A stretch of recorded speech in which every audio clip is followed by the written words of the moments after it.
একের পর এক পদক্ষেপ সফলতার একদম মঞ্চের শীর্ষে পৌঁছাচ্ছি আমরা একসাথে। এইবারে কিছু নতুন নাট্য দেখছি আমরা, কি বলবো? দেখুন, হেলথ সেক্টর ডেভেলপমেন্ট করতে হবে, নৈতিক দায়িত্ব আপনার আমার দুজন। এখন মানুষকে যদি পরিষেবা দিতে চায়, প্রথম কথা হচ্ছে পরিকাঠামো ডেভেলপ করতে হবে, এবং পরিকাঠামো ডেভেলপমেন্ট করেছি এটা মানুষের কাছে পৌঁছাতে হবে। আমি পরিকাঠামো বলতে জাস্ট স্ট্রাকচার বলছি না, তার নার্স, তার প্যারামেডিক্যাল স্টাফ, তার ডাক্তার, টোটাল সেটআপটাকে পরিকাঠামো করছি।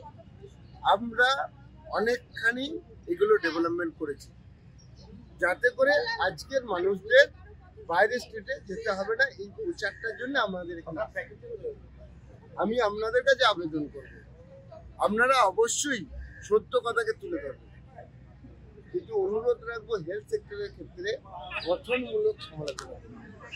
তা নাহলে কি হবে, আপনার বেশি ক্ষতি হয়ে যাবে, আমারও ক্ষতি হয়ে যাবে।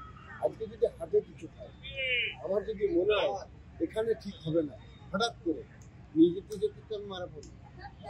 তাই জন্য এইখানে পরিকাঠামো ডেভেলপ করার যেমন দায়বদ্ধতা আমার আছে, আপনার একই রকম দায়বদ্ধতা আছে। আসুন না, হাতে হাত মিলিয়ে আমরা এই ডেভেলপমেন্টটা করি। ঠিক আছে, থ্যাংক ইউ।